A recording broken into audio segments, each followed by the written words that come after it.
भारत और चीन सीमा विवाद में वही हुआ जिसका था अंदेशा। बॉर्डर पर फिर फेल हुई मीटिंग, लद्दाख में महासंग्राम के बादल।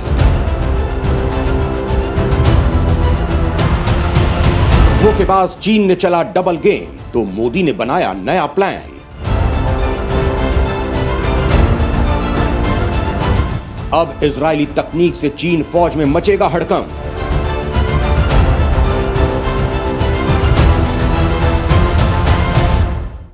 जिनपिंग को अब खुद मोदी डायरेक्ट देंगे तगड़ा झटका। दोस्तों, मई 2020 को शुरू हुआ भारत चीन महासंग्राम थमने का नाम नहीं ले रहा है और अब इसमें उबाल भी आने वाला है, क्योंकि चीन एलएसी पर लड़ाकू विमानों से उकसा रहा है और इसके जवाब में अब भारत ने उसका जबड़ा हमेशा के लिए तोड़ने का प्लान तैयार भी कर लिया है। क्योंकि गतिरोध को सुलझाने के लिए अब तक कई दौर की सैन्य और राजनयिक बातचीत हो चुकी है। कुछ इलाकों में सैनिकों के पीछे हटने का काम भी हुआ है, लेकिन अब चीन पीछे हटने को तैयार नहीं है। 17 जुलाई को 16वें दौर की सैन्य बातचीत हुई, जो 13 घंटे बाद भी बेनतीजा रही। ऐसे में सवाल उठ रहे हैं कि आखिर चीन चाहता क्या है? क्यों इस मीटिंग से ठीक पहले चीनी राष्ट्रपति सीक्रेट मीटिंग के लिए बॉर्डर पर पहुंचते थे? क्यों वो बार बार अब लद्दाख में तनाव को कम करने में आनाकानी कर रहा है? और इस बीच मोदी की तगड़ी प्लानिंग के बाद सेना ने एक बहुत ही खास तकनीक से अपने सैनिकों को ट्रेन भी कर दिया है, जिसने ताव दिखा रहे चीन के पसीने छुड़ा दिए हैं। दोस्तों, मैं आपको इस वीडियो में पीएम मोदी के उस ग्लोबल डिप्लोमेसी वाले वार से रूबरू कराने वाला हूं, जिसके बाद अब खुद जिनपिंग उनसे मिलने को तड़प उठे हैं। लेकिन उससे पहले जरा बॉर्डर की ताजा कहानी आपको बता देता हूं। अब आर या पार वाले मूड में भारतीय सेना बॉर्डर पर सैनिकों का लगाया भारी जमावड़ा। चीन को रौंदने का तैयार हुआ खतरनाक प्लान। तो दोस्तों, एलएसी पर भारतीय सीमा की तरफ चुशूल मोल्दो में भारत और चीनी फौज के बीच मीटिंग हुई है। मीटिंग में गतिरोध के कई मसलों को हल करने की कोशिश की गई। भारत ने चीन से एक बार फिर कहा है कि वो पूर्वी लद्दाख में गतिरोध वाले 2 क्षेत्रों पर लगाए अपने तंबुओं और अग्रिम इलाकों में तैनात सैनिकों को वापस बुला ले। साथ ही सामरिक रूप से बेहद महत्वपूर्ण देपसांग क्षेत्र में सबसे बड़े गतिरोध वाले इलाके में भारतीय सेना को पेट्रोलिंग से रोकने की कोशिश न करे। इतना ही नहीं, भारत ने सैन्य बातचीत के दौरान जोर देकर कहा कि चीन तनाव वाले क्षेत्रों के करीब अपने लड़ाकू विमानों को उड़ाने से बाज आए, क्योंकि पिछले 28 जून को भारतीय रडार ने चीन के एक लड़ाकू विमान को ट्रेस किया था।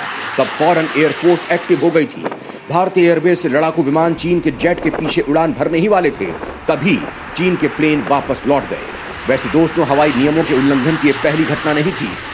इससे पहले भी चीनी वायुसेना का J-11 लड़ाकू विमान दोनों सेनाओं के बीच फ्रिक्शन पॉइंट के बहुत करीब आ गया था। दोस्तों, दोनों देशों की सेना एलएसी के 10 किलोमीटर के भीतर उड़ान नहीं भर सकती हैं। भारतीय वायुसेना ने चीन के किसी भी दुस्साहस और खतरे का मुकाबला करने के लिए अपने MiG-29 और दूसरे विमानों की तैनाती की है।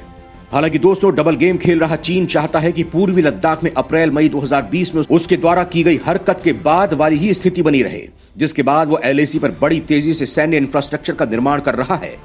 हालांकि दोस्तों, इस वक्त डेमचौक में भयंकर तनाव वाली स्थिति बनी हुई है। यहाँ के चार्डिंग निंगलूंग नाले में चीन ने डेरा डाला हुआ है। 16,000 फीट की ऊंचाई पर यह क्षेत्र भारत के लिए बेहद महत्वपूर्ण दौलत बेग ओल्डी और काराकोरम दर्रे के लिहाज से खास है। इस इलाके में सबसे बड़ी बात यह है कि चीनी फौज लगातार यहाँ भारतीय सैनिकों को आने से रोक रही है। ये क्षेत्र भारत का हिस्सा है, जहां पहले भारतीय सैनिक पेट्रोलिंग करते थे। इस मामले में भारत ने चीन को वार्निंग दे रखी है, लेकिन वो पीछे हटने के मूड में नहीं दिख रहा है।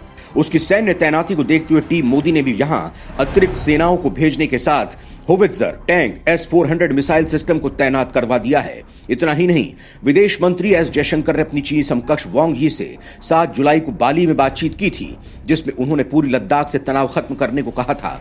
हालांकि दोस्तों, चीन की नीयत यहां कब्जा जमाने की है, लिहाजा भारत ने अब अपने सैनिकों के लिए एक खास प्लान तैयार किया है। लद्दाख में चीनी सैनिकों को फोड़ने का बना प्लान। इजरायली मार्शल आर्ट से लैस होंगी भारतीय फौज।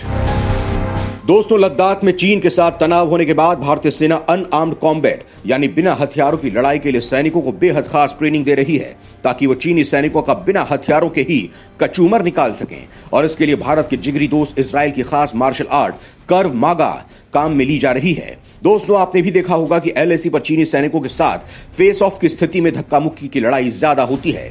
भारत और चीन के बीच तय प्रोटोकॉल और समझौते कहते हैं कि एलएसी पर पेट्रोलिंग के दौरान दोनों तरफ से सैनिकों की यह कोशिश करनी चाहिए कि तनाव ना बढ़े। ऐसी स्थिति ना हो कि फायरिंग करनी पड़े। इसीलिए एलएसी पर जब भी भारतीय और चीनी सैनिकों का आमना सामना होता है और तनाव बढ़ता है तो धक्का मुक्की होती है। दोनों तरफ से यही कोशिश रहती है कि फायरिंग ना हो। चीनी सैनिक जब पेट्रोलिंग यानी गश्त पर आते हैं तो वो अपने साथ नॉन लीथल वेपन जैसे डंडा, करंट वाली छड़ी, पेपर स्प्रे साथ लाते हैं। दूसरी ओर भारतीय सेना की भी कोशिश रहती है कि संयम बरता जाए, लेकिन चीनी सैनिक अगर एलएसी पार करने की कोशिश करते हैं तो उन्हें बिना फायरिंग के हाथापाई की लड़ाई में सबक सिखाया जा सके, लिहाजा ये खास मार्शल आर्ट सिखाई जा रही है। ये मार्शल आर्ट की ट्रेनिंग भारतीय सैनिकों को और कॉन्फिडेंस और मजबूती देगी। हालांकि दोस्तों, भारत ने इन इलाकों में अपने हर हथियार को एक्टिवेट करके रखा हुआ है, तो वहीं खुद पीएम मोदी अब जिनपिंग पर डायरेक्ट पलटवार करने वाले हैं, क्योंकि इसी जिनपिंग ने सीमा पर मीटिंग से ठीक पहले अपने सैनिकों के साथ एक सीक्रेट मीटिंग भी की थी, और जिसको लेकर कहा जा रहा था कि चीन डबल गेम खेल रहा है।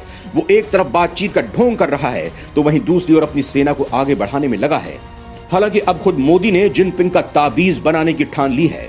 पीएम मोदी और चीन के राष्ट्रपति शी जिनपिंग के बीच जल्द ही मुलाकात होने वाली है। दोनों नेता उज्बेकिस्तान में मिल सकते हैं। इस मीटिंग को लेकर कहा जा रहा है कि इसमें मोदी डायरेक्टली हस्तक्षेप करके इसे खत्म करवाएंगे, क्योंकि दोस्तों साल 2020 में 8 बार दोनों देशों के बीच बातचीत हुई थी, तो वहीं साल 2021 में दोनों देशों के बीच 5 बार बात हुई है, और इस साल अब तक 3 बार दोनों देशों के बीच 3 राउंड की बात हुई है।